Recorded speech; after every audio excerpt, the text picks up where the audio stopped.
బం చిక్కు బం బం చెయ్యి బాగా, ఒంటికి యోగా మంచిదేగా. లేజీగా ఒళ్ళు పెంచుకోక, నాజూగా ఉంచు తీగలాగా. ఈజీగా రాజయోగా, ఏజిని మరిపించేయగా. ఈడు ముడతల ధూళి దులుపునుగా.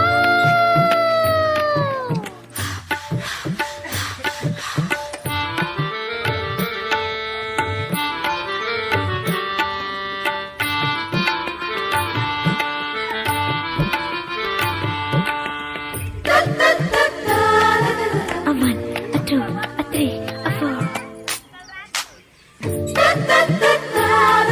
a 5, a 6, a 7, a 8.